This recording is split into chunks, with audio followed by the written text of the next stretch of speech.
Tayo pong lahat ay umuko at manalangin. Let's all pray together.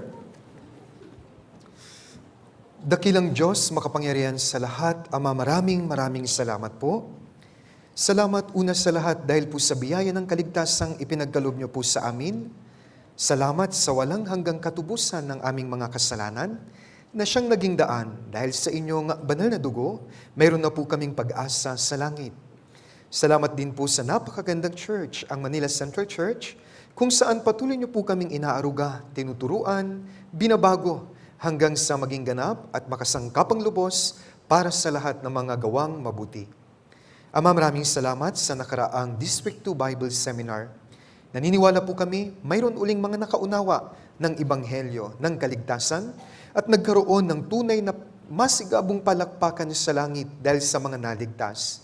Kaya patuloy po namin dinadalangin ang mga newly saved brothers and sisters po namin na makapanatili sa church upang lumago ang kanilang pananampalataya, and in due time maligtas din ang kanilang mga mahal sa buhay dahil sila po ang inyong gagamitin upang maabot ng Ebanghelyo ang kanilang mga kapamilya. Sa mga sandaling ito, narito po Panginoon ang inyong mga minamahal na anak nagpapakumbaba sa harapan po ng banal na salita ng Diyos. Dalangin ko po ng Holy Spirit ang magbukas ng kanilang isip, ng kanilang puso, upang maunawaan po nila ang mga salita ng Diyos na patuloy na aaliw sa kanilang puso at magpapatatag ng kanilang pananampalataya. Dalangin ko, Panginoon, na ang banal na Espiritu ang magturo sa amin upang malinaw po naming maunawaan ang mga salita ng Diyos na talagang magre-reveal ng inyong banal na kalooban. Hiling ko rin po na Hari nawa, tulungan niyo ang mga kapatiran na maisabuhay po ito upang ang kapangyarihan ng Diyos ay mahayag sa kanilang buhay Kristyano. Dalangin din namin na Ama, ang paparating po naming New Year Retreat, ihanda niyo po ang lahat ng mga kapatiran. At nawa, Panginoon, wala ni isa man ang magdalawang isip. Bagos, mag-decide po sila na sumama sa dakilang gawain ng Diyos doon po sa Retreat Center upang maihanda ang aming isip, ang aming puso, ang aming buhay, upang masalubong po namin at mapagplanuhan ng 2026 alinsunod sa inyong banal na kalooban. Sa mga sandaling ito, Panginoon, hiling ko rin po, ilagay niyo po sa bibig ng inyong abang lingkod, maipangaral ko lamang, ang mga salita ng Diyos na mag-i-encourage sa mga kapatiran at magre-reveal ng biyaya at pag-ibig ng Diyos upang patuloy po nilang ma-realize kung gaano nyo po sila kamahal at magkaroon po sila ng pusong nagpapasalamat at gustong suklian ang lahat ng biyaya ng Diyos. Ito po ang aming dalangin sa pangalan ni Jesus na aming Panginoon at tagapagligtas. Amen. Okay, for our main scripture, buksan po natin, Mga Hukom, chapter 8. Old Testament, Judges, chapter 8, verse 4. Lumang Tipan, Mga Hukom, Kapitulo 8, versikulo 4. Basahin po natin sabay-sabay ito pong hukom, Mga Hukom, chapter 8, verse 4, sabay-sabay at dahan-dahan, 3, 2, 1. Si Gideon ay dumating sa Jordan at siya'y tumawid. Siya at ang 300 lalaki na kasama niya ay nanghihina na, ngunit nagpapatuloy pa. Once again, magandang umaga po sa inyong lahat. Sobrang bilis po ang panahon, and now we are at the end of 2025, and this is my last sermon for the year 2025, at paparating naman po ang 2026. At maaari, this 2025, marami po sa atin talagang nag-sacrifice, nagpakapagod sa mga gawain ng Diyos. At dahil December na ngayon, maaari, sobrang pagod na po kayo. Pero buti na lang pumunta po kayo ngayon at naganda po ang Diyos ng sermon upang patuloy po tayong ma-encourage na bagaman pagod na tayo, ay kailangan pa rin po nating magpatuloy. Kaya sa mga kapatiran po na medyo napapagod at parang susuko na, para sa inyo po ang sermon na ito. This book of Judges, chapter 8, verse 4, is one of the most inspiring lines dito po sa Old Testament. Sabi dito sa English version, sila Gideon, they were very exhausted but still in pursuit. Sabi dito, si Gideon at ang 300 lalaki na kasama niya ay nanghihina na, ngunit nagpapatuloy pa. Kaya yan po ang sermon title po, natin sa Lord's Day Sermon, exhausted but still in pursuit. Nangihina na, ngunit nagpapatuloy pa. Dito po, si Gideon ay larawan po ng Panginoong Hesukristo at yung 300 kasama niya na mandirigma ay larawan naman ng mga tunay na born-again Christians.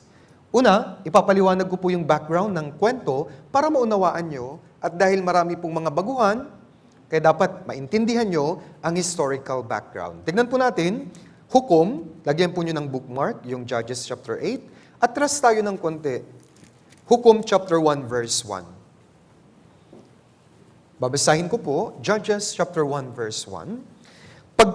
Pagkamatay ni Joshua, itinanong ng mga anak ni Israel sa Panginoon na sinasabi, sino ang mangunguna sa amin upang labanan ang mga Kananeo?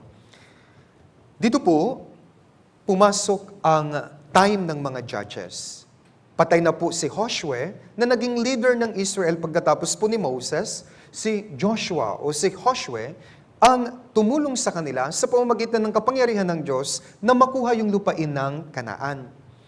At dito, patay na po siya. Kaya nagtanong ang mga Israelita, sino ngayon ang mangunguna sa amin?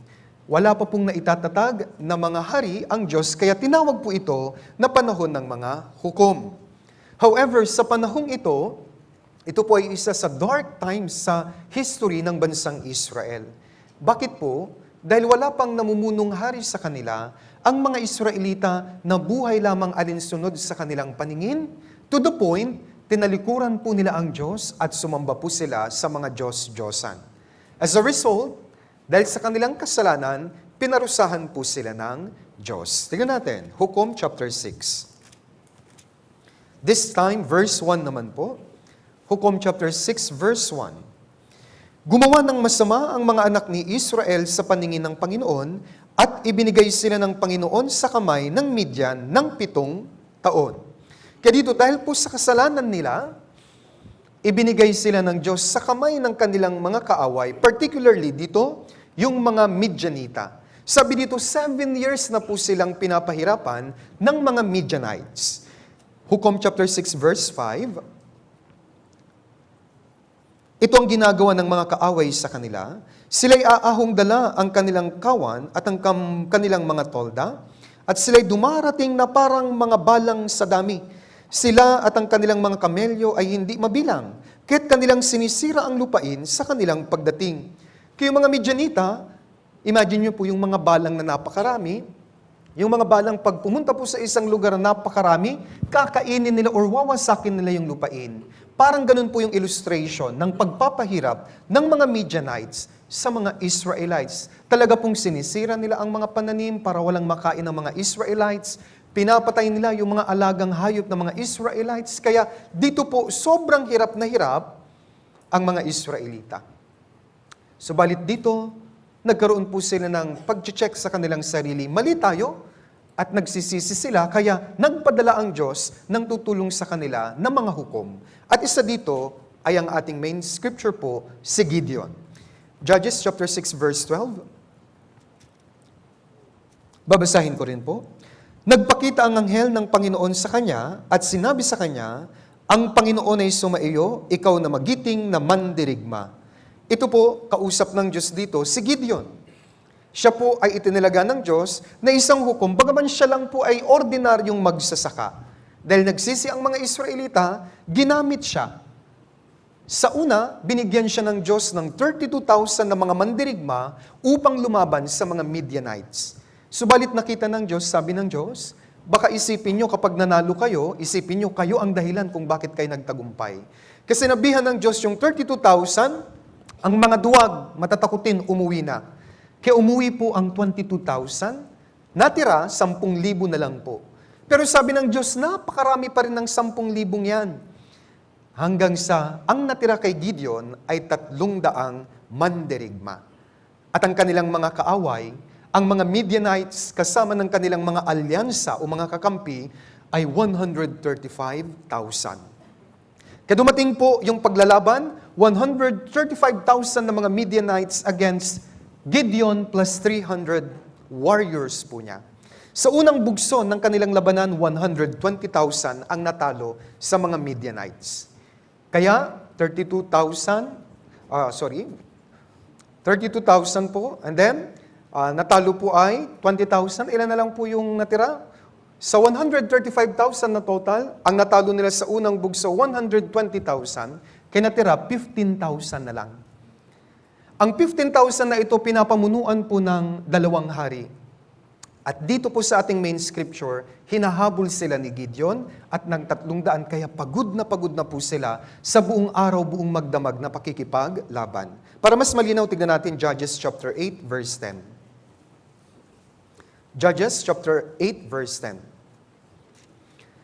Noon sina Seba at Salmona ay nasa Karkur, kasama ang kanilang mga hukbo na may 15,000 lalaki. Sila ang nalabi sa buong hukbo ng mga taga-silangan sapagkat namatay na ang 120,000 lalaki na humahawak ng tabak. Kayong original na 135,000 na kalaban, sa unang bugso, sabi dito, 120,000 ang tinalo nila Gideon. Kasama lang po niya ay 300 na mandirigma. At dito, mayroon pang remaining 15,000 at ito ngayon ang hinahabol nila Gideon. Kaya dito sa ating main scripture, pagod na po si Gideon kasama po ng kanyang 300 mighty men. Dito papasok ang ating main scripture. Balikan natin Judges chapter 8, verse 4. Judges chapter 8, verse 4. Muli, basahin po natin sabay-sabay. 3, 2, 1. Si Gideon ay dumating sa Jordan at siya'y tumawid. Siya at ang 300 lalaki na kasama niya ay nanghihina na, ngunit nagpapatuloy pa. Kaya this time, kukunin po natin ang mahalagang aral para po sa ating Christian life. Dito po sa sinabi ng Biblia, na bagaman exhausted na po sila, pagod at nanghihina pa, pero hindi sila nag-give up. Nagpatuloy pa rin po sila. Ang unang lesson po dito, Gideon plus the 300 mighty men, sila po ay mga faithful, mga tapat. Dito po sa Biblia, ang isang side, ang isang ibig sabihin o meaning ng pagiging tapat, bagaman pagod na, pero tinatapos niya yung kanyang gawain. Bagaman hirap na siya, pero hindi siya sumusuko. Yan po yung pagiging tapat nila Gideon. Tignan natin, paano sila naging tapat? Dahil kahit napakaraming problema, hindi sila umayaw. Tignan po natin, Judges chapter 8, verse 5. Ito ang sitwasyon nila. Judges chapter 8, verse 5. Kaya't sinabi niya sa mga lalaki sa Sukot, humihiling ako sa inyong bigyan ninyo ng mga tinapay ang mga taong sumusunod sa akin, sapagkat sila'y nanghihina at aking tinutugis sina Seba at Salmona na mga hari ng Midian. Gutom na po sila. Ito po yung situation nila. At the same time, exhausted. Siyempre, pag gutom ka na, galing ka pa sa napakalaking digmaan, pagod, nanghihina na. Kaya humingi po siya ng tulong sa mga taga-Sukot. Humihingi siya ng pagkain man lang, bigyan sila, pero hindi po sila binigyan. Verse 6. Basahin po natin, Judges chapter 8, verse 6, sabay-sabay. 3, 2, 1. Ngunit sinabi ng mga pinuno sa Sukot, nasa iyo na bang kamay ngayon ang mga kamay ni Seba at Salmona upang bigyan namin ng tinapay ang iyong hukbo? Kaya pagod, gutom, at the same time, no one supported them. They were rejected by the people. Kaya yun po yung kanilang sitwasyon. Aside from being hungry, pagod, pero wala pa ring tulong sa paligid. Kaya makikita po natin yung malaking discouragement, hirap sa side ni Gideon at nung 300. Pero ang gusto ko po dito, nagpatuloy pa rin po sila. At dahil sa kanilang pagpapatuloy, lubos po nilang nagapi ang mga Midianites. Kasi nga, naging tapat sila sa Diyos. Much in the same way, ganito rin po ang ating Christian life minsan. 2025, nagpakapagod tayo sa Diyos. And sometimes, bagaman pumupunta po kayo dito, ang dami ring problema. Minsan yung iba, wala na talagang makain, wala na ring pera. Nahihirapan. Bagaman very busy tayo sa church, pag-uwi natin, inuusig din tayo ng ating mga mahal sa buhay. At nag-isip ako, baka yung iba sa inyo, masiraan ng loob. Bigla tumatawa na lang ng walang dahilan. Kaya delikado. Hirap na hirap. At sometimes iniisip nyo, what's the point of serving this Lord? Especially may mga bagong ligtas, pagdadaanan nyo rin po ito. Nagsiserve kayo, nagiging active kayo sa church, pero darating yung mga panahon na napakahirap. Hanggang sa usigin ka, hanggang sa parang walang kumakampi sa'yo. And sometimes marami, hindi sila makapagpatuloy dahil isip nila, pinabayaan na ako ng Diyos. Pero ano pong sabi ng Biblia? Even though hirap na hirap kayo, gayahin natin si Gideon at yung 300. Bagaman halos mamatay na, kailangan din po nating magpatuloy. Bakit? Ibabahagi ko po yung mga dahilan kung bakit para makuha po natin yung mga aral. Kaya bagaman they were rejected, bagaman nangihina na sila, nagpatuloy pa rin po sila at dahil doon, in-achieve ng Diyos ang isang napakalaking pagtatagumpay sa bansang Israel. Ito po ay hindi nakasulat ng nagkataon lang. Sinulat ng Diyos sa Biblia ito dahil ito po ay may makukuha tayong maraming lessons para sa ating buhay Kristiyano. Kaya ngayon, i-address ko po yung sinabi ditong naging tapat. Bigyan ko po kayo ng halimbawa ng mga tapat dito po sa Biblia. Na bagaman hirap na hirap, nagpatuloy sila, hindi sila sumuko, tinapos nila ang gawaing iniatang ng Diyos sa kanila. Ang nag-uutos sa atin na maging tapat ay ang Diyos. Dahil ang Diyos, siya mismo ay tapat. Tignan po natin ikalawang Timoteo. 2 Timothy. Ikalawang Timoteo, chapter 2, verse 13. Bagong tipan po yan. May mga baguhan tayong brothers and sisters. Sa mga nauna, tumingin kayo sa paligid. Kung wala pong Bible, yung katabi, i-share nyo po. 2 Timothy, chapter 2, verse 13. Kung tayo'y hindi tapat, siya'y nananatiling tapat sapagkat hindi niya maikakaila ang kanyang sarili. Sana ma-comfort po tayo. Bagaman sabi, hindi ka man maging tapat ang Diyos, never siyang susuko sa iyo. Tapat po ang Diyos para po sa ating lahat. God Himself is faithful. Sabi dito, kung tayo'y hindi tapat, siya'y mananatiling tapat. Alam niyo po, nung hindi pa tayo ligtas, God never gave up para po sa atin. In my personal experience, 26 years old po ako nung naligtas. Ibig sabihin, 26 years na naghintay ang Diyos para maligtas ako. Ang dami niyang ginawa sa aking buhay upang harangan ako doon sa daan ko papunta sa impyerno.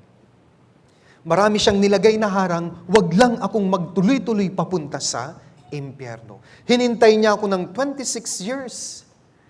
May kanya-kanya tayong istorya o kwento. Depende sa kung anong edad ka na save, ganun ang tagal ng paghihintay ng Diyos. Nagtiyaga siya, bagaman tinalikuran natin siya, bagaman nireject natin yung mga Bible seminar, pero ang Diyos hindi siya nag-give up. Hanggang sa huli, hinintay ka niya, hanggang sa nakarating ka sa Bible seminar, at nung naligtas ka, masayang-masaya ang Diyos. I have waited. I have remained faithful. 15 years, 20 years, 50 years para lang maligtas ka. Ngayon, ligtas ka na. And after our salvation, marami pa rin tayong nagagawang kasalanan. Nobody is perfect. But up until now, di pa rin nag-give up ang Diyos sa'yo para tulungan ka niya, para baguhin ka niya, para iparamdam ang pagmamahal sa iyo. Never niya tayong tinakwil, bagaman minsan, tumatalikod tayo sa Kanya, ang ating Diyos with wide arms open, laging sinasabi niya, mahal na mahal kita, tapat ako sa aking pagmamahal, mula simula hanggang sa huli. Tingnan natin unang Samuel. 1 Samuel chapter 7, verse 12. Ito ay isang kilalang verse. Unang Samuel, chapter 7, verse 12. Basahin po natin unang Samuel, chapter 7, verse 12. Sabay-sabay po, 3, 2, 1. Nang magkagayoy kumuha si Samuel ng isang bato at inilagay sa pagitan ng Mispa at ng Sen. Tinawag ang pangalan nito na Ebenezer, sapagkat sinabi niya, hanggang dito'y tinulungan tayo ng Panginoon. Ebenezer, hanggang ngayon, buhay ka pa, hanggang ngayon, nakakaupo ka pa, hanggang ngayon, tinulungan ka ng Diyos at never kanyang iniwan sapagkat tapat siya sa kanyang pagmamahal sa atin. Sa Lumang Tipan at sa mga aklat ng mga awit, paulit-ulit sinasabi ng Biblia, ang Diyos ay tapat sapagkat ang kanyang pag-ibig ay nananatili magpakailanman. Suklian mo man o hindi ang kanyang pagmamahal, the God, this Lord, still loves you hanggang sa huli. Bakit maraming pumupunta sa impyerno? Sapagkat hanggang sa huli, minamahal sila ng Diyos, pero sila rin hanggang sa huli, tinatalikuran nila at ayaw po nilang makinig sa kaligtasang ibinibigay ng Diyos sa kanila. Kaya bagaman marami po tayong pagsubok this 2025, at marami sa inyong almost gusto nang mag-give up, all you have to remember, God, Ebenezer, hanggang ngayon, mahal ka at never kang tatalikuran ng Diyos. Bagaman i-deny mo siya, God Himself is faithful. Mahal na mahal kanya. My dear brothers and sisters, ang Diyos mismo tapat, di na yun magbabago, sana maging encouragement. Mula simula hanggang wakas, hindi magbabago ang pagmamahal ng Diyos sa iyo. Hanggang ngayon, tinulungan kayo ng Diyos. Mayroon po ba dito, pinabayaan siya ng Diyos?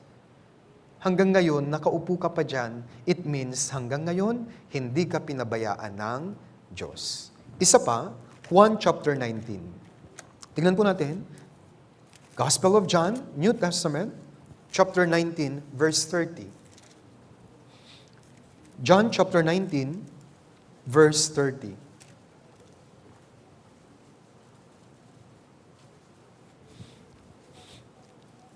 Verse 30, nang matanggap ni Jesus ang suka ay sinabi niya, natupad na, at itinungo ang kanyang ulo at siya ay namatay. Ito po yung isa sa mga pinakahuling salita niya, it is finished. Anong ibig sabihin? Dahil tapat siya, tinapos po niya yung gawain ng pagliligtas para sa atin. Ang dami pong mga discouragement sa Panginoong Hesus, especially nung nakapako na siya. Anong ginagawa ng mga taong dumadaan? Kinakantsawan po siya, iniligtas niya yung iba, baba ka nga kung talagang Diyos ka. Kung ang Panginoon hindi naging tapat, bumaba siya, impyerno tayong lahat. Pero hanggang sa huli, hanggang sa huling patak ng kanyang pawis, ng kanyang dugo, tinapos niya ang gawain ng pagliligtas. Kaya, powerful po niyang nasabi, it is finished. Sa tingin ko po, hindi po siya nagsabi, it is finished. No. Natupad na. Masaya po siya. Bakit? Naging tapat siya, hindi niya tayo pinabayaan, niligtas niya tayo hanggang sa huli, huling patak ng kanyang dugo, idinanak niya para yun ang magsilbing katubusan ng ating mga kasalanan. Ang Panginoong Hesus, naging tapat siya hanggang sa huli, especially doon po sa kanyang work para sa ating salvation. Hanggang sa nalagutan siya ng hininga. Namatay po siya on the third day. He rose again. Binati niya ang mga alagad, peace be with you. Dahil naging tapat siya na ibigay sa atin ang tunay na kapayapaan. Brothers and sisters, no point na mag-give up kayo. Kasi ang Diyos mismo at ang Panginoong Hesus, sinasabi nila, naging tapat kami sa inyo. Kaya huwag kayong mag-give up ka. Bakit? Kahit hirap na hirap kayo. Ang ating Panginoong Hesus, yun ang pinakamasakit po. Torture po yung ipako sa krus noon. Pinagpapalo po siya. Dala po niya yung krus mula Jerusalem hanggang Golgotha. Think about this. Kung medyo naasar siya at pinabayaan na lang niya, alis na ako, ayaw ko na. Impyerno tayong lahat. Pinasan po niya yun, tumatagaktak ang dugo, hirap na po siya, hanggang sa nandun na po siya sa krus. Tinapos niya ang gawain ng pagliligtas. Why? Dahil mahal tayo. Hindi siya nag-give up. Kaya dapat, huwag tayong mag-give up. Ang Diyos na ito, lahat nakapalibot, pinagsasabihan siya ng pangit. Diyos siya. Niligtas niya yung ibang tao. Siya, hindi siya makababa. Inako niya yung pang-aalipusta, sabi ng Biblia. Inako niya yung panghiya mula sa mga tao simply because He cannot deny us. Dahil mahal na mahal niya tayo. Kaya nga, sa mga nahihirapan, Pastor, parang ayaw ko na. Parang hirap na ako. There's no point. All you have to do, realize the grace of God.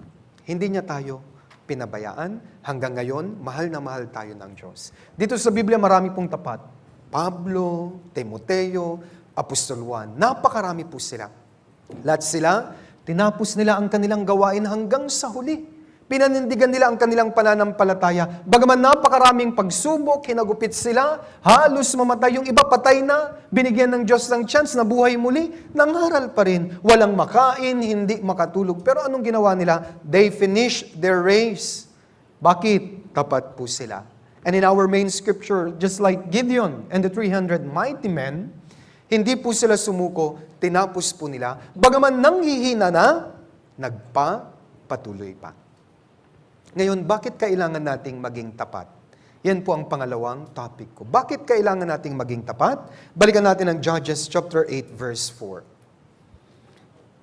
Hukom chapter 8 verse 4.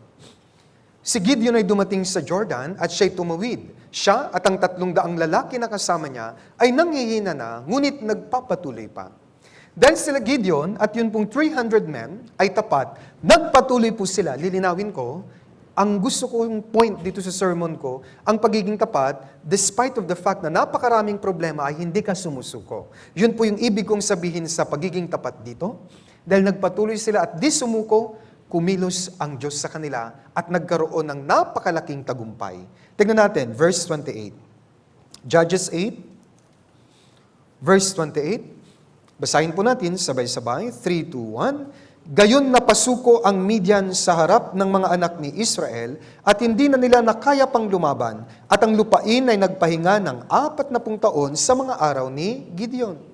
Dahil po sa faithfulness, pagiging tapat nila Gideon, tinapos nila ang gawain hanggang sa huli, nagkaroon ng malaking tagumpay ang Israel at natupad ng Diyos ang kanyang kalooban para sa kanila.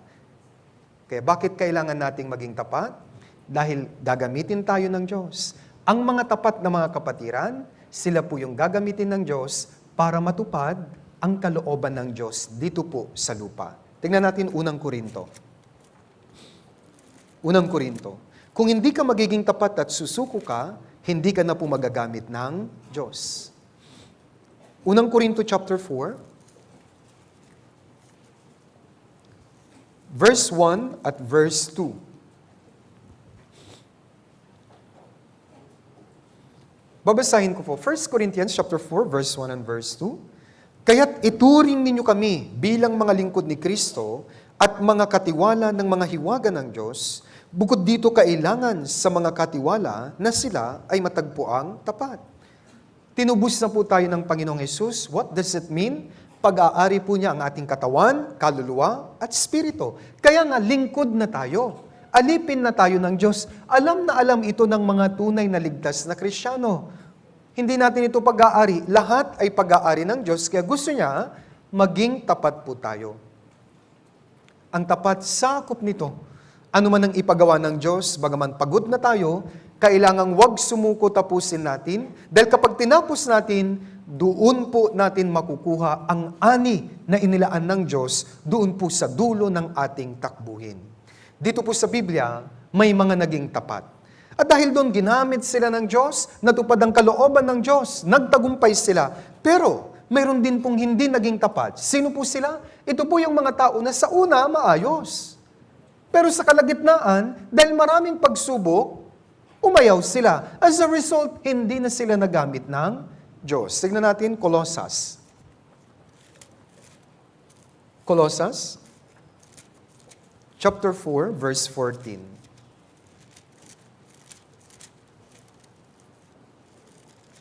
Colossus, chapter 4, verse 14.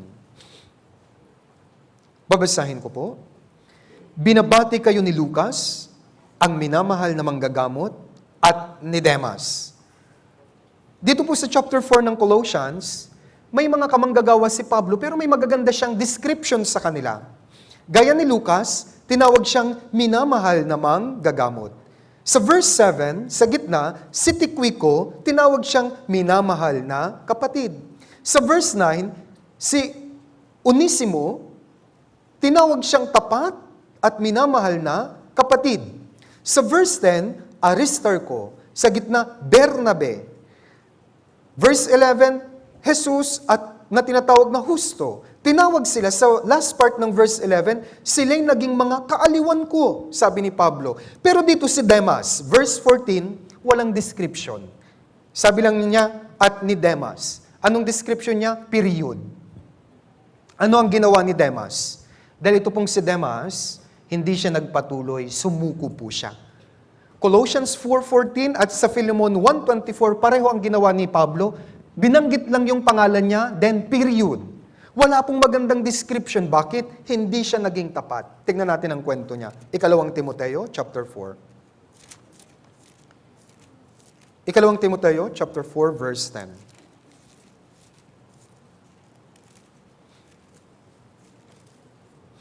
Ikalawang Timoteo, chapter 4, verse 10.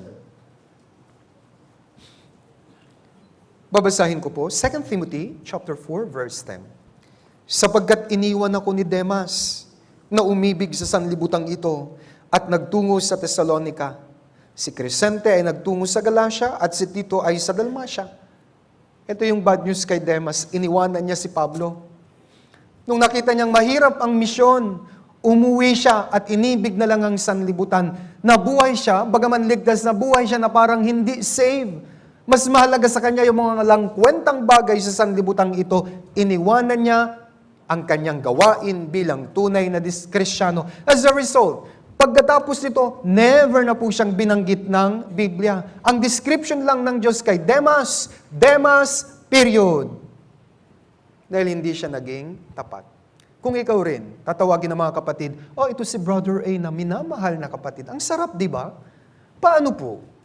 Hindi ka nagpatuloy. Maaalala ka nila, ay si Brother A, period, period yun. Walang magandang description. Tingnan niyo po ang laking nawala na reward ni Demas. Bakit?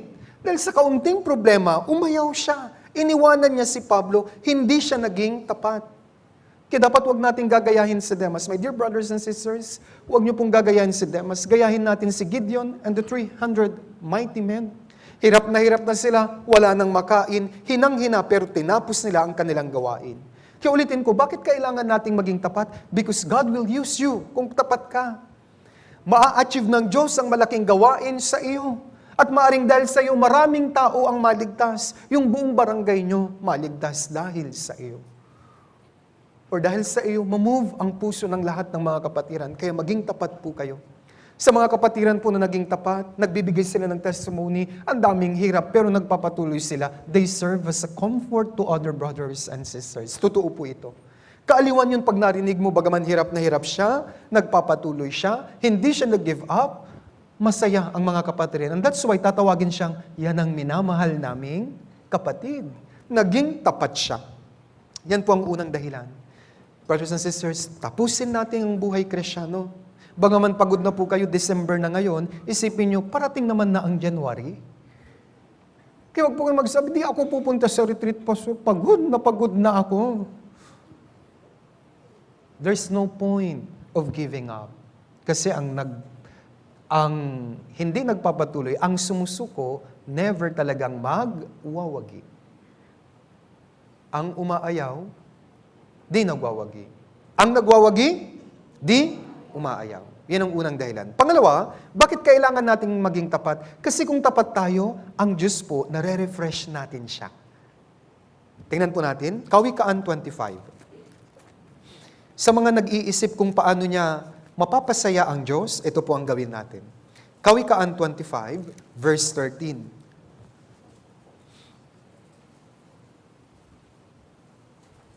Kawikaan, Book of Proverbs, nasa gitna po yung bahagi ng Biblia. Kawikaan 25, verse 13. Basahin po natin, napakagandang talata, sabay-sabay. 3, 2, 1. Tulad ng lamig ng nyebe sa panahon ng anihan, ang tapat na sugo sa kanila na nagsugo sa Kanya, sapagkat Kanyang pinagiginhawa ang espiritu ng mga Panginoon niya. Anong ibig sabihin? Kung kayo po ay lingkod ng Diyos na tapat, ang Diyos po ang Panginoon, Master natin. Kapag tapat daw tayo, para po tayong tubig na may ice during summer season. Pag mainit na mainit, ano po ang hanap nyo? Kape? May problema tayo dyan. 12:00, mainit na mainit. Timplahan mo nga ako ng mainit na kape. Hindi, ano ang gusto nyo? Tubig. Yung iba nag-a-ice tubig. Pwede rin kape, pero ice, coffee. At kapag nainom mo na, mapapawi ang uhaw mo, nare-refresh ka. Ganun daw yung pakiramdam ng Diyos kung nakikita niya, na hirap kayo pero nagpapatuloy pa, napapangiti nyo ang Diyos. Kaya yung mga hirap na yan, blessing po yan, regalo yan ng Diyos. Ang regalo, may box po yun, di ba? Sa loob, halimbawa, mayroon pong diamante, pero nakabalot po ito sa regalo. Maraming regalo ang Diyos sa church. Yung ministry, mahirap, di ba? Nahihirapan kayo, gusto nyo mag-give up. Mali, ang regalo, bubuksan mo, di ba? Yun yung hirap. Pero pag nakita mo na yung regalo, magiging masaya ka. And that's why yung hirap ninyo, mga struggle this 2025, regalo yun ng Diyos. Para ma-appreciate nyo yung kanyang inihandang magandang bagay para sa inyo. Kaya nga, we call it gift. And we also call this one present. Kaya as of the moment, present ngayon, always remember, balatan mo yung regalo para makuha mo talaga yung regalong nasa loob. Kaya nga, yung mga ministry na binigay sa inyo, regalo yon. Yung pagluluto-luto na yun, dun sa baba, mga women's group, regalo yon. Yung mga fathers men's group natin na nagmamarshal, regalo yon. Yung pagwawalis-walis nyo, regalo nyo. Bagaman hirap na hirap ka, nagpatuloy ka. Pag ganon, nare-refresh mo ang Diyos. Pag may regalo po ako sa inyo at tinanggap nyo ng buong saya, di ba masaya ako? Yung regalo ng Diyos, minsan pero, umaasim yung mukha, hirap na ako dito. Sa tingin nyo, masaya siya? Bagaman nagsasabi, maaari, hirap na hirap, pero pag tinutuloy-tuloy mo naman, ang Diyos, nangingiti sa'yo. Doon natin mapapasaya ang Diyos. Kaya, kahit hirap na hirap kayo, magpatuloy lang. Sa mga baguhan po naming kapatiran na naligtas noong District 2 Bible Seminar, umpisa pa lang po ito. Magpatuloy kayo. Nasa takbuhin na tayo ng buhay Kristyano. Ang start ay salvation. Ngayon po, Christian life na. Maraming paghihirap, tuloy-tuloy lang. Hanggang sa dumating si Kristo sa rapture, matanggap nyo, ano po yun, yung reward. Kaya magpatuloy lamang po kayo at kahit maraming problema, wag po kayong makikinig kay taning. Kapag may problema, anong sasabihin niya? Yan kasi, nagpalit ka ng relihiyon. Huwag kayong makikinig sa kanya. Yan kasi, pumupunta ka na dyan sa Manila Central. Kahirap na hirap ka. Kapag sinasabi niya yan, anong sasabihin mo? Lumayo ka sa akin. Okay? Meron akong Diyos. Kaya tuloy-tuloy lang po tayo. Please, makikiusap ako, let us refresh the Spirit of God. Pasayahin natin ang Diyos. Paano? Tuloy-tuloy lang. 2025, 2026, hanggang mag-rapture, umaasa po ako sana walang mawala sa inyo. Ang lungkot ko minsan, may mga active, kaunting problema, wala na sa church. Gusto ko silang balikan, yung iba binalikan ko, ayaw pa rin nilang pumunta. Naging Demas na po sila. Kaya ang tawag ko, brother period. Wala na akong masabi sa kanya. Period na lang po. Next, paano tayo ngayon magiging faithful? Ito ang pinaka-highlights ng sermon ko. Given na yon, kapag tapat tayo, masaya ang Diyos. Pero ngayon, paano ba tayo magiging tapat? Kasi may times na pwedeng hindi tayo maging tapat. Kaya ituturo ko po ang ilang natagpuan ko sa Biblia kung paano tayo, bagaman nanghihina na, magpapatuloy pa hanggang sa huli. Ang sagot ay hindi ko po nakita dito sa Old Testament. Ang sagot kung paano tayo magiging tapat, anong tapat? Nagpapatuloy hanggang sa huli. Ang galing ng Biblia, kaya nilagay niya dun sa huling aklat ng Biblia ang sagot. Ano po yun? Book of Revelation. Tingnan natin. Ang huling aklat sa Biblia, Book of Revelation, chapter 2, verse 8 to 10. Narito po ang paraan kung paano tayo magiging tapat, kung paano natin mapapasaya ang Diyos. Apokalipsis sa Tagalog. English, Revelation chapter 2, verse 8 to 10. At sa anghel ng iglesia sa Smyrna ay isulat mo, ang mga bagay na ito ay sinasabi ng una at ng huli, na namatay at muling nabuhay. Alam ko ang iyong kapighatian, ang iyong karalitaan, ngunit ikaw ay mayaman. Alam ko ang paninirang puri ng mga nagsasabing sila'y mga Hudyo, ngunit hindi naman, kundi sila ay isang sinagoga ni Satanas. Verse 10, basahin po natin, 3, 2, 1. Huwag mong katakutan ang mga bagay na malapit mo nang danasin. Malapit ng ikulong ng dyablo ang ilan sa inyo, upang kayo'y masubok at magkaroon kayo ng kapigatian sa loob ng 10 araw. Maging tapat ka hanggang sa kamatayan at ibibigay ko sa iyo ang korona ng buhay. Ito ang message ng Diyos sa church ng Smyrna.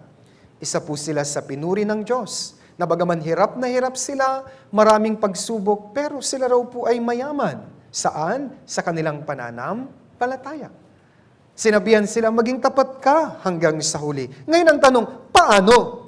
Dito po sa verse 10, susubukin sila, at may binanggit po dito, may kapigatian sila sa loob ng 10 araw.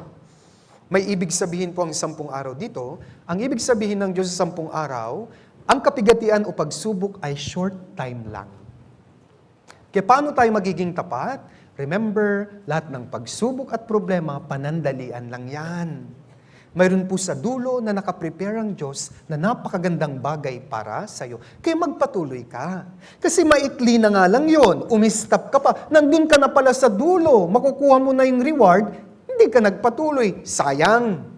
Kaya nga, ang 10 araw dito, short period of time lang ang hirap nyo. Kaya sabi ng Diyos, magpatuloy ka lang. Kasi short lang naman yan eh. Pero yung ibibigay kong kagluwalhatian ay walang hanggan. Tignan natin ang ibig sabihin ng 10 araw, Genesis 24. Dito po ang sagot naman sa unang aklat ng Biblia. Genesis 24 verse 55.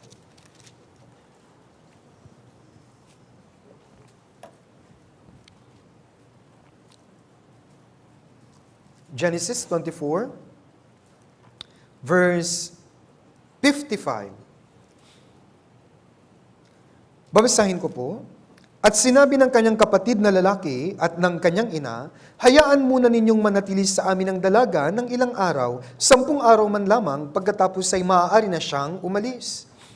Ito yung pagpunta ni Eliezer kay Rebecca, sa family ni Rebecca, kukunin niya si Rebecca bilang magiging asawa ni Isaac, kasi nangako si Eliezer kay Abraham na ihahanap niya ng mapapangasawa si Isaac. Kinatagpuan niya po si Rebecca, nanatili si Rebecca ng 10 araw lang. And then, after ng 10 days, umalis na po sila at pinayagan na silang umuwi at naibigay niya si Rebecca kay Isaac bilang asawa. Kaya, ang 10 days, short period of time. Kaya my dear brothers and sisters, ito lang yung motivation natin para makapagpatuloy tayo hanggang sa huli. Lahat naman po ng pagsubok, paghihirap sa Christian life, short period lamang yan. But, the glory will be forever. Kaya nga kung hirap na hirap po kayo ngayon, isipin nyo, matatapos din ito, mga estudyante. Sometimes, Pastor, ang daming homework. Gusto ko na magpakamatay, homework lang yan. Nakaka-stress sa school. Pero alam niyo po, ang dali-dalay na nga lang sa inyo, may Google na eh. Sa amin, para lang makapag-aral, punta ka pa dun sa library. Ang sungit pa ng librarian. Ang hirap hanapin kung saan dun yung nire-research mo. Sa inyo, isang ganun-ganun lang, may information na. Napakadali. Pero sa mga estudyanteng hirap na hirap, short period of time, pag nakagraduate ka, mayroon namang ibibigay sa iyo ang Diyos na ginhawa at magandang trabaho. Huwag kayong mag-give up. Naintindihan? Sa mga nagtatrabaho. Christian life, work, ang hirap sa trabaho. Anong gagawin? Magre-resign ka? Wag, December na may bonus. Nag-resign, December, di niya nakuha ang bonus. Minsan, di nag-iisip. Naintindihan po? Kaya, what's the point of giving up? Bakit ko po sinasabi, short period. Students, you will not be student forever. Naintindihan? Hindi kayo forever dyan sa ginagawa nyo para sa Diyos, para mas maintindihan. Dati ang Wednesday sermon, ako lang ang dumadali noon. Sobrang hirap. From the script. Pag Sunday sermon sa Soul Central Church, Sunday ng hapon, nagda-type na ako ng script. Hanggang Tuesday, kailangan kong maidab yun. Kahit nasa trabaho, pag break time, Alas 12, ganun ako ng ganun, wala akong break time. Kain ng konti kasi may Wednesday sermon. Mag-isa kong ginagawa yun. Pero ano pa yung motivation ko? This will not last long because God will send me many co-workers in due time. May mga matitrain. Ngayon, ang dami na pong sumama. Kaya may Wednesday sermon tayo fresh every week. Dahil marami ng manpower. Kung nag-give up ako noon, di wala akong reward. Ganun po. Minsan feeling mo sa ministry, mag-isa mo, hirap na hirap ka. Don't worry, short period of time, bibigyan ka ng Diyos ng mga brothers and sisters na tutulong sa'yo. Kaya wala po dapat sa vocabulary natin na ayaw ko na. Sa lahat ng ginawa kong pagsisilbi sa church, wala man lang akong mahita dito. Wala man lang no. Malapit na, minsan kasi sinusubok kayo ng Diyos kung mananatili kayong tapat. Pangawakan niyo po ang isang talata na binigay ni Solomon, Kawikaan. Tingnan po natin. Proverbs chapter 30 verse 5. Kawikaan 30 verse 5.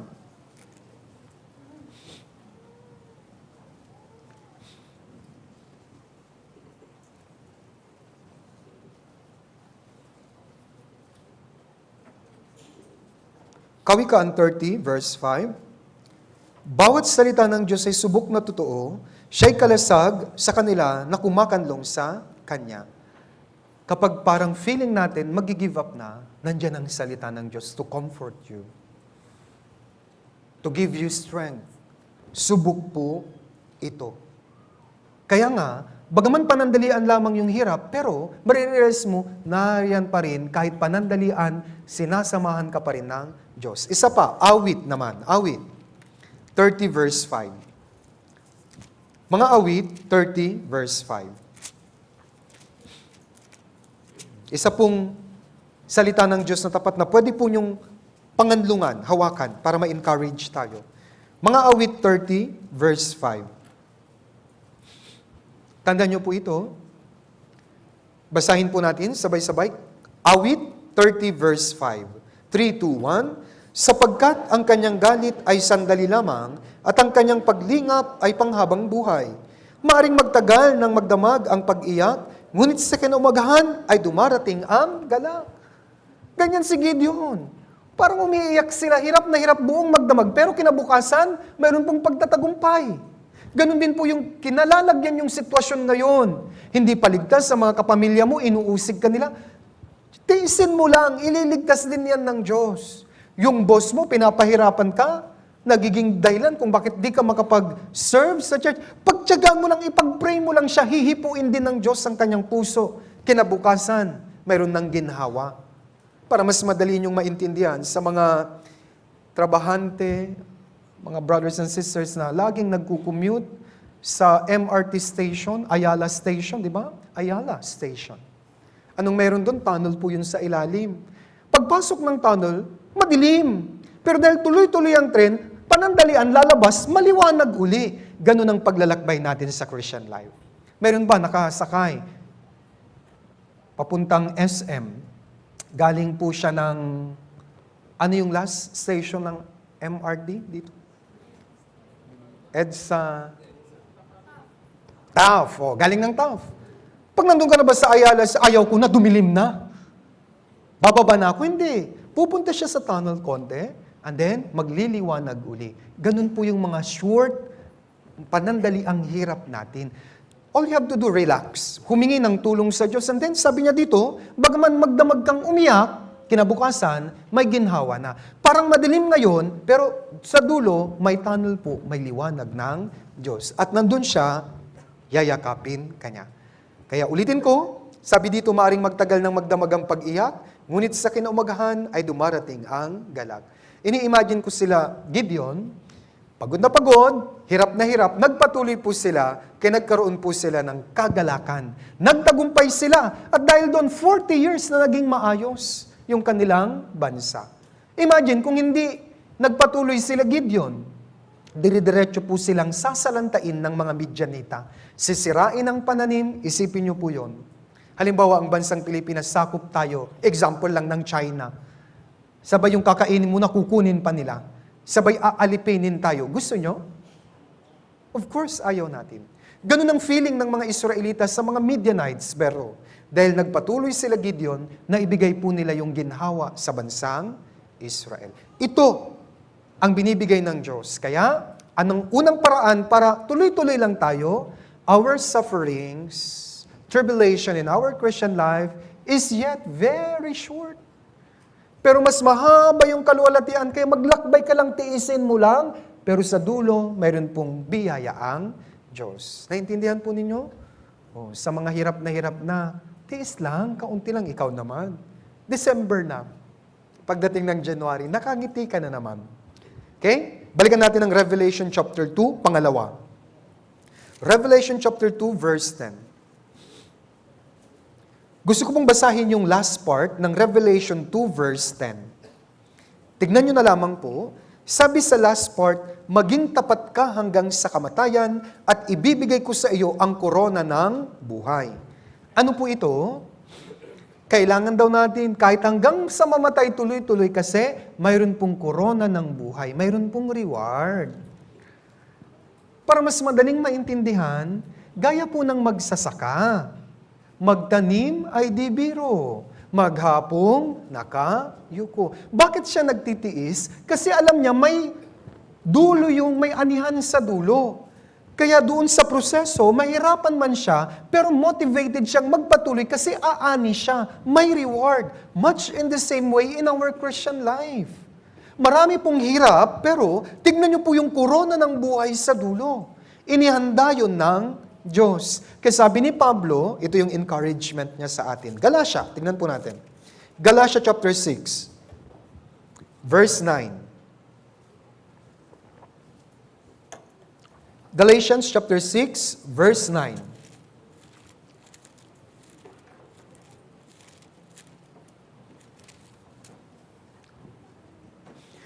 At huwag tayong manghinawa sa paggawa ng mabuti, sapagkat sa takdang panahon, ay mag-aani tayo kung hindi tayo manlulupaypay. Ang mga taga-Galatia, maraming churches sa Galatians area, nung una, tinanggap nilang ibanghelyo. Pero sa dulo, nagpa-apekto sila sa mga maling turo. Sabi ni Pablo, nagpasimula kayo sa Espiritu, magtatapos ba kayo sa laman? Maganda yung simula nyo, dapat maganda rin yung pagtatapos. Kaya binigay niya pong illustration, huwag tayong manghinawa sa paggawa ng mabuti. Kahit maraming persecution, kahit maraming hirap, anyway, sa takdang panahon, mag-aani tayo. May condition pero, kung hindi tayo manlulupaypay, kung hindi tayo give up. Kaya, lagi nating sabihin sa sarili, never give up. Isa pa, sa mga early Christians, nagkaroon po ng matinding hirap, persecution. Kaya sila po ay nagkalat-kalat. Pero ito po ay nasa banal na kalooban ng Diyos para ma-preach ang gospel. Pero inusig po sila, pinagpapatay sila, pinakain sa leon. As a result, nagkalat-kalat po sila. Sa matinding persecution nung unang panahon, binigyan po sila ng encouragement ni James. Tignan natin, Santiago, chapter 5. Santiago, chapter 5.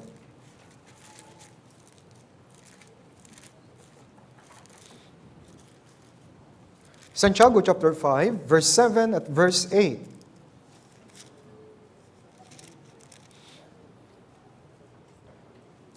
Santiago chapter 5, verse 7 and verse 8. Kaya maging matyaga kayo, mga kapatid, hanggang sa pagdating ng Panginoon. Hinihintay ng magsasaka ang mahalagang bunga ng lupa na siya'y nagtitiis para dito hanggang sa ito ay tumanggap ng una at huling ulan. Maging matyaga rin kayo, patatagin ninyo ang inyong mga puso sapagkat ang pagdating ng Panginoon ay malapit na. O anumang hirap natin, ang pagdating ng Panginoon ay marapit na. Matatapos na rin po ang ating hirap at mga pagdurusa. For now, magtiyaga. Mag-sacrifice tayo para sa church to save more people, para maligtas sila, mga kamag-anak nyo. Magpatuloy kayo. Sa mga baguhan, tuloy-tuloy lang po hanggang sa huli. Always remember, mayroon pong putong ng kaluwalhatian sa dulo. May reward po tayo. Kaya nga, walang talo, mga brothers and sisters. Kaya pangalawang paraan para kayo magiging tapat hanggang sa huli, panandalian, yung hirap, yan po yung number 1. Number 2, dun sa dulo, mayroong reward ang Diyos. Pangatlo, balikan natin ang Apocalypse chapter 2. Apocalypse chapter 2. verse 11. Ito po yung pangatlong sagot. Apocalypse 2, verse 11. Basahin din po natin sabay-sabay. 3, 2, 1. Ang may pandinig ay makinig sa sinasabi ng Espiritu sa mga iglesia. Ang magtagumpay ay hindi masasaktan ng ikalawang kamatayan. Anong ibig sabihin? Ang ikalawang kamatayan, ito po yung impyerno. Anong ibig sabihin? Wala nang power ang impyerno sa atin because saved na tayo. Kaya anumang mangyari, ligtas ka na, pupunta ka sa langit, don't worry, bagaman mahirap ang buhay dito, pag nasa langit tayo, iko-comfort naman tayo ng Diyos. May comfort, aaliwin tayo ng Diyos sa huli. Kaya bakit ka mag-give up? Kahit anong hirap ng trabaho sa labas, kahit anong hirap ng pag-aaral sa school, pero at the end of the day, alam natin may bahay tayong uuwian.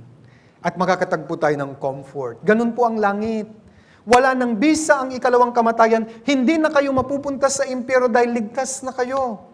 At doon sa langit, aaliwin kayo ng Diyos. Kung marami kayong kapigatian ngayon, bakit ka iiyak? Bakit ka mag-give up? Just remember, sabi ng Diyos, may eternal heaven and God will comfort us. Anong gagawin ng Diyos? Apocalypse 21. Ito ang pangako niya. Apocalypse 21 verse 4.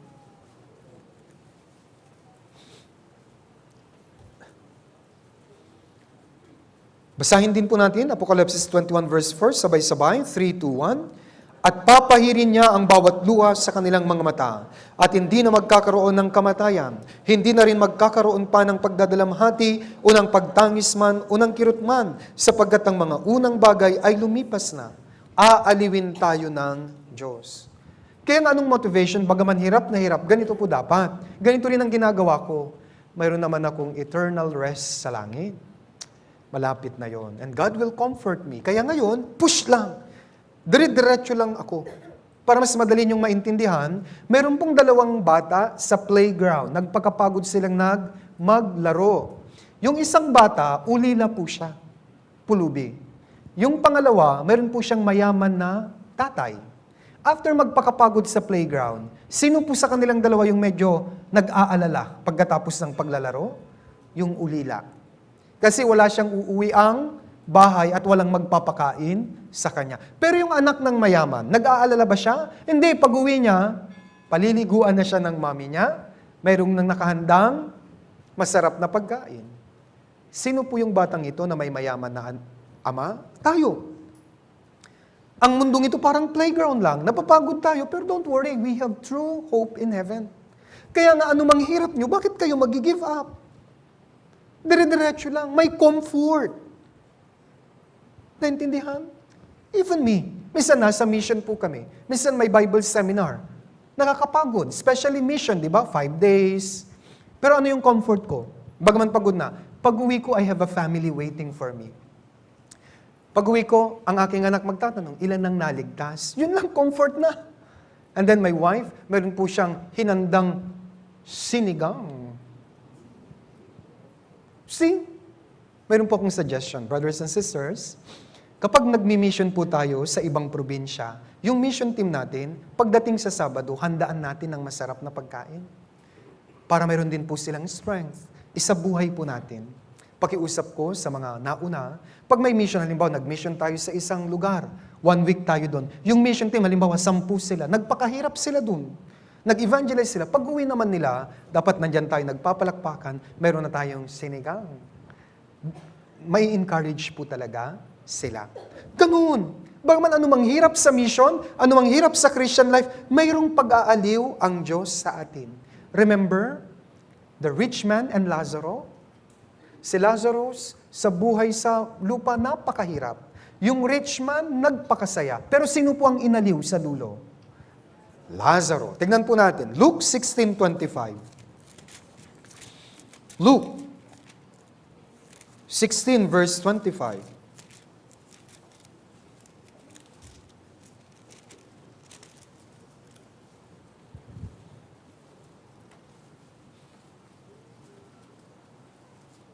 Lucas chapter 16 verse 25. Subalit sinabi ni Abraham, anak, alalahanin mo na sa iyong buhay ay tinanggap mo ang iyong mabubuting bagay at si Lazaro naman ay ang masasamang bagay. Subalit ngayon, inaaliw siya rito at ikaw ay nagdurusa. Yung mayamang lalaki, di siya naligtas kasi puro pasarap lang yung buhay niya. Nung namatay siya, nasa impyerno siya. Pero si Lazaro, naligtas siya. Nagpakapagod para sa Diyos. Ngayon, inaaliw na siya. Kaya, wag po kayong mag-give up. Mayroon pong pang-aaliw ang Diyos sa atin pagkatapos ng lahat ng hirap at pagsubok natin sa buhay. Dapat maging motivation ang aliw ng Diyos. Meron pong isang estudyante, kailangan niyang magpakahirap sa pag-aaral kasi member po siya ng special science class. Ang kanilang klase, makakuha ka ng below 90, gadun ka na. Hindi ko na po babanggitin yung term, hindi maganda. Kaya kailangan nilang ma-maintain yung 90 hanggang almost perfect. Kapag nagde-test po yung mga yun, kapag nakakuha ka ng 2 mistake, parang kakaiba ka na. Dapat perfect or 1 mistake lang. Kaya ang tindi ng labanan dun sa kanilang klase. Mahirap lamang po siya. Kaya nag-aral siya, nagpakapagod siya. Pero ano po yung aliw niya? Pag-uwi niya, mula sa school, pagod na pagod, naghanda na yung nanay niya ng Royal at Skyflakes. Kaya naging motivation niya yun. Hindi yung Royal and Skyflakes ha, yung aliw ng nanay at tatay. Anak, alam ko nagpapakapagod ka. Sige lang, tuloy mo lang yung anak. Gaganda ang kinabukasan mo. May ganun tayong Ama sa langit, na hirap na hirap tayo, mayroon siyang mga inihanda para sa atin. So please, be motivated from the words of God. May aliw sa atin ng Diyos. Kaya, dahil may aliw, sasaya rin tayo. Panandalian lang po yung mga hirap po natin. Naintindihan po.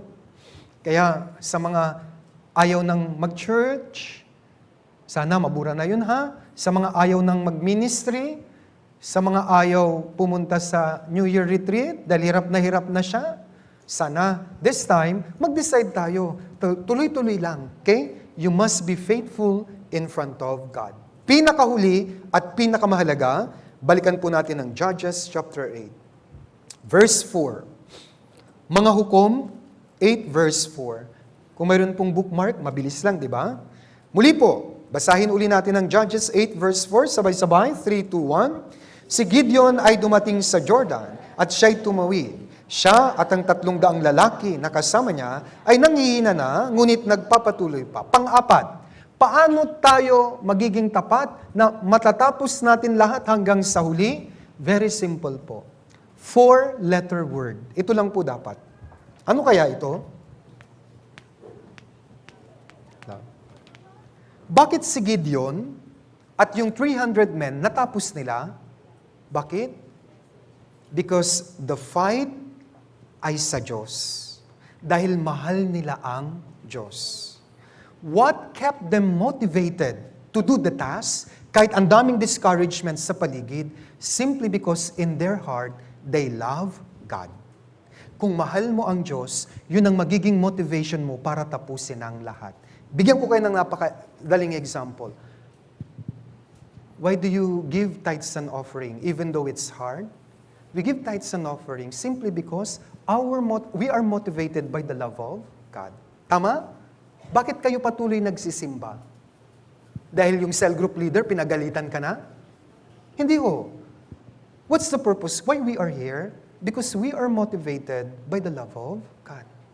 Sila Gideon, hirap na hirap sila kasi motivated sila ng pag-ibig ng Diyos. Mahal nila ang Diyos. Bakit pupunta tayo sa retreat?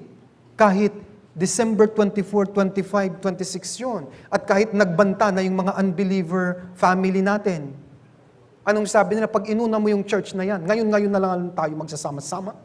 Mamili ka, sinong mas mahalaga sa'yo? Sila o kami? Pag inuna mo yan, wala ka nang dadatnan na kamag-anak. Bakit kayo nagkakaganyan? Common experience natin yan. Ako rin po. To the point na parang itakwil na po ako. Pero motivated ako na pumunta sa retreat. Bakit?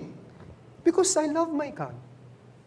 And that's why madali tayong mag-register. Kahit wala pang pang-registration fee, sige, pupunta ako. Simply because our motivation is our love for our Lord.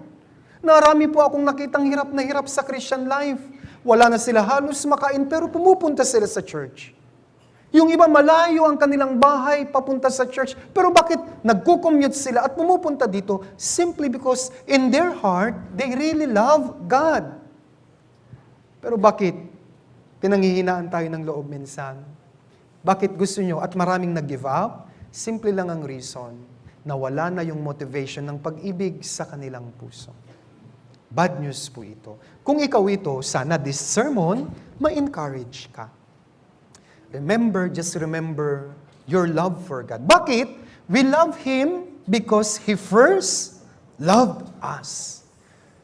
Kaya nga, ang motivation po lagi, pagmamahal sa Diyos. Kahit pinagalitan ka sa school, sa bahay, ayaw ka nilang pa-attendan dito, you keep on attending simply because may nagmo-motivate sa'yo. Ano yon? Pag-ibig ng Diyos. 2 Corinthians, para mas madaling intindihin. Chapter 5, verse 14. 2 Corinthians, 2 Korinto 5, versikulo 14.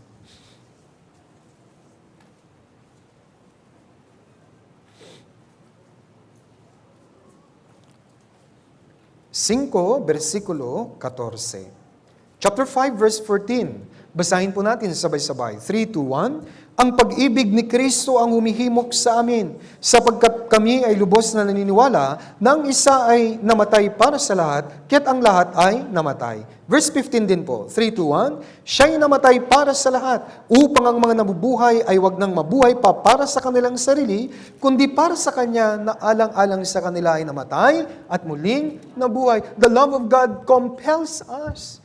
Ito yung driving force o power para matapos natin ang ating takbuhin sa Christian life. Kaya para matapos nyo ang inyong buhay Kristiyano, anong gagawin? Just love your God. Mahalin lang natin ang Diyos. Yun po dapat ang motivation po natin. At para ma-motivate tayo at maintindihan natin ang pag-ibig na ito, kaya nga nilagay tayo ng Diyos sa church. At sa church natin, mas mauunawaan ang pag-ibig ng Diyos na ito at maisa sa buhay. John 13, tignan po natin. John 13, verse 34 and 35.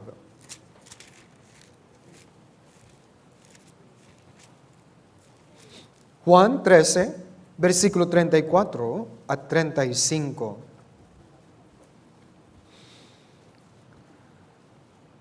Isa buhay po natin ito brothers and sisters. Basahin po natin 34 and 35. 3, 2, 1. Isang bagong utos ang sa inyo'y ibinibigay ko, na kayo magmahalan sa isa't isa. Kung paanong minahal ko kayo, magmahalan din kayo sa isa't isa. Sa pamamagitan nito ay makikilala ng lahat ng mga tao na kayo ay aking mga alagad, kung kayo may pag-ibig sa isa't isa. Sa lahat ng mga alagad at Kristiyano, na hindi kumupas ang pagmamahal nila sa Diyos, they finished their race. Naging tapat sila hanggang sa huli. Explain ko po yung pagmamahal na ito. Mahalaga, para dire-diretso tayo hanggang sa huli, all you have to remember, ang church ay parang family po talaga. The concept of family. Sa family, mayroon pong tatay, di ba? Father. Then, mayroon pong mother. And then, mayroon din pong mga anak. Children. Ito po ay na-reveal sa akin lately, sa aking pag-iisip patungkol sa pagmamahal ng Diyos. Our Father, siya po yung Diyos. Mahal na mahal niya tayo, binigay na po niya ang kanyang buhay. Namatay siya sa krus para maligtas tayo. So may biyaya ng kaligtasan, yun ang una.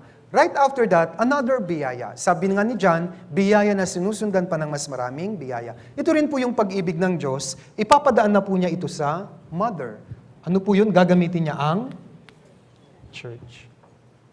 At tayo bilang mga anak, naging kasapi ng church nung naligtas po kayo. Church is not a building, church is tayo.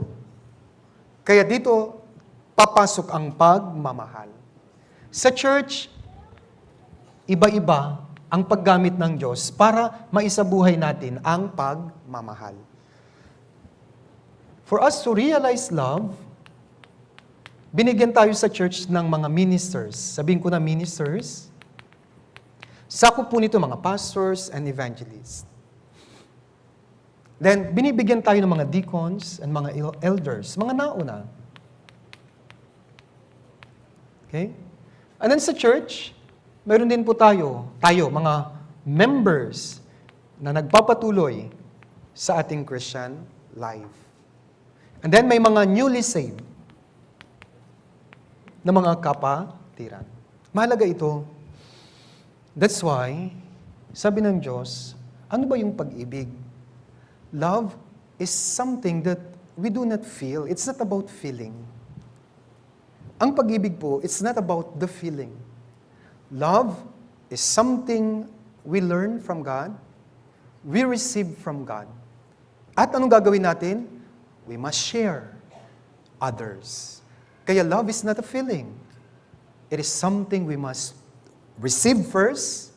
It is something we must apply in our Christian life. Kaya look at the church. Halimbawa, ikaw po ito, member, na nagpapatuloy sa pagiging tapat sa Diyos. Yung love na to, una nabigay na ng Diyos sa'yo. Pero sa Christian lang, para mas maintindihan mo, we learn love from the sermons. Natututunan natin yan. Nagbibigay ang advice yung mga nauna sa atin. We learn from them. Ano ba ang church? What should we do in the church? You learn from them. Next, habang naiintindihan mo yon, gusto ng Diyos isa buhay mo. Kaya nga ano po ang sabi niya? Love one another. Kaya minamahal natin yung ibang members. Nag-i-engage tayo sa mga ministry. Nagluluto, nagdadrive, lahat. Para maisabuhay mo, maipadam mo yung pagmamahal sa iba. And now, bakit may mga newcomer? Karamihan sa kanila newly saved, marami pa silang hindi alam. Minsan, nakakagawa sila ng mga sins inside the church. Kasi wala pa silang alam. Minsan, matigas ang ulo, kung baga pasaway. Bakit? Simply because baby sila. Wala pang alam yun. Tama? And that's why, how can you check if you really are growing sa love? When they do something na mali, mahal mo pa rin sila. You do not judge them, but you teach them. As a result, magbabago sila. Ano ang patunay na medyo hindi pa malawak ang puso mo, hindi ka pa nagmamature? When someone committed sin, blatantly, ginajudge nyo sila. Bakit mo i-judge si bagong-bago yan? Ang bata po ba, mga nanay, pumupo, pinapagalitan nyo yung sanggol? Bakit ka pumupo? Di ka pa marunong pumunta sa kubeta? Ano sabihin ng sanggol? Tatayo ako. 2 months pa lang ako. Natatawa kayo, but sometimes we do that in the church. Pero hindi ko kayo dinajudge. Ano po yung nasa isip ko? I need to teach them love. Maybe hindi pa malawak ang puso niya. Kasi, parang nangyayari ganito. Pag ang anak, nararanasan to, nagkaanak, and then may isa uli, 1 year lang ang gap, nagsiselo siya. Sa bago, di ba? Parang kinakalaban niya yung bago. Kapag ganun, nature na ng tao yun. Kaya, kailangan maipaliwanag sa kanya na ading niya ito. Pasensya na po, Ilocano yun, kapatid niya. Mahal na ading mo yan, kapatid mo yan. Kaya nga, dapat ganito tayo sa church, ganito. Please continue learning love from the sermons, from your experience. And then, isabuhay po natin ito. Tanggapin natin. Kung madali na lang nating tanggapin ang mga newly saved brothers and sisters, yan ay sign na nag-grow ka na. Kapag may mga mali sila, and yet, di mo ginajudge and you simply teach them, ganito yun, brother. Mali yan, ha? Hindi yung, di ka pwede sa church dahil banal lang ang mga nasa church. It's only God who can say that. Us, we cannot judge them. We just need to love. Kanong sabi ni Pablo, ang umiibig ay nakasunod na sa buong kautusan. In my experience, marami po, nakita ko, bagaman matagal na sa church, baby pa rin. May mga sins sila. Anong ginawa ko? Pinaalis ko sila? No. Anong ginawa ko? I just explained to them, this is sin. But this is grace of God. Come here, and God will help you grow. We are here. We will teach you. We will never judge you. Pero anong gagawin mo? Umalis ka na sa kasalanan na yan. Naintindihan? Kapag ganun, matuturuan natin. Tingnan nyo, I got saved 2010 dito po sa Manila Central Church. I stayed here for 4 years. You know what? Natanggap ko ang pagmamahal. Dito nila ako minahal. Sinupply nila lahat ng pag-ibig. In my first year, marami rin akong karumihan. Pero minahal nila ako. When I received, God brought me in Tanawan. Because I received love, there I applied love with the brothers and sisters. Hindi nila alam pa kasi bago pa sila, we just, like parang nakakatandang kapatid, winelcome namin sila. Tinuruan namin sila isa-isa. We applied the love we learned in Manila Central Church. Yes po. Walang judgment. Ganito yun, brother. Kaya mabilis lumalago ang church. Kapag maraming pag-ibig sa church, kikilos ang Holy Spirit. Kung ang sermon puno ng pag-ibig at biyaya, brothers and sisters will grow. As a result, we don't need to say mag-evangelize kayo. Natural na lang pong mangyayari yan. And that's why love is not something that we feel. Love is something what we have to do. We have to learn. Keep on doing hanggang mamatay tayo because yun lang ang utos sa atin ng Diyos. Wala siyang utos, you have to judge others. Just love one another. Kaya ito po ang gagawin natin ngayon. Please keep on learning sa mga ministers, sa mga nauna yung love. Ibibigay nila yan sa iyo habang natututunan mo. Marirealize mo, mahal ka nila. And then, isabuhay mo sa mga brothers and sisters. And then, kung may mga bago, alagaan natin sila. Pag may mali, do not judge. Kasi ang pag-ibig ang magbabago po sa kanila. Kapag nagagawa nyo na pong ibigin ang medyo hindi ka ibig-ibig at maraming ginagawa pang mali, yun ang sign na nag-grow ka na. Pero kung ang halimbawa may gumawa ng mali, ay bakit sila ganyan? Bakit sila ganun? Hindi sila nag-grow. Ang titigas ng ulo. Kapag ganun, isa lang ang tingin ko, kailangan mo pang mag-grow.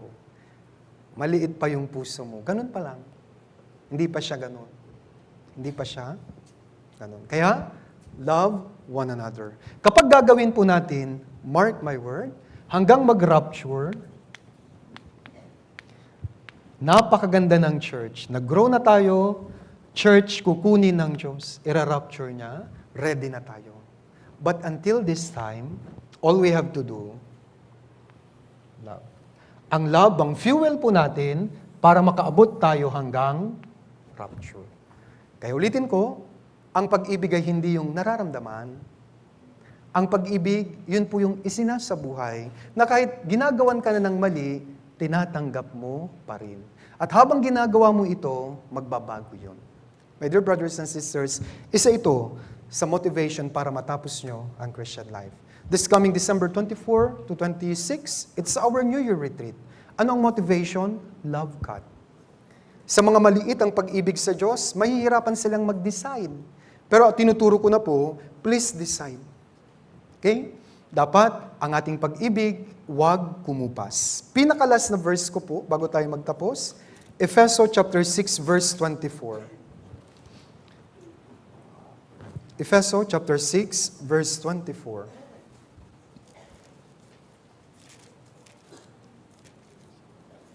Efeso chapter 6, verse 24.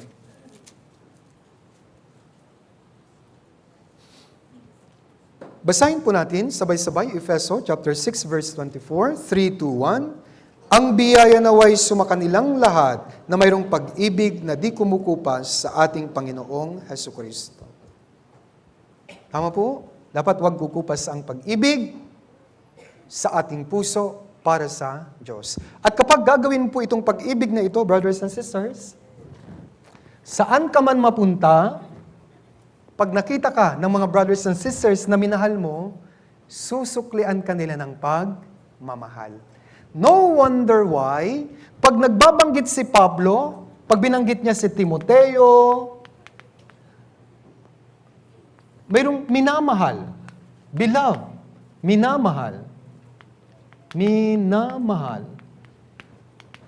beloved brother. Yung kanyang mga kamanggagawa, minamahal. Si Tikwico na minamahal na kapatid. Bakit? Dahil itong mga taong ito, minahal nila ang church, itong family ng Diyos. As a result, minahal din sila ng mga brothers and sisters. Kaya ang pagmamahal, ikaw ang unang gumawa. Isabuhay mo. Kaya magkakaroon din tayo ng parang description, Brother A na minamahal ng Diyos, na minamahal na kapatid. Sana yun ang nasa inyo na maging palayaw nyo sa church. Oh, si Brother Pablo na minamahal. Yes po. Walang sino man sana ipagpipray ko na tatawagin siya, yan si Brother Pablo period. Dapat brother na minamahal. Kaya nagbigay po ako ng 4 na paraan kung paano tayo mananatili hanggang sa dulo.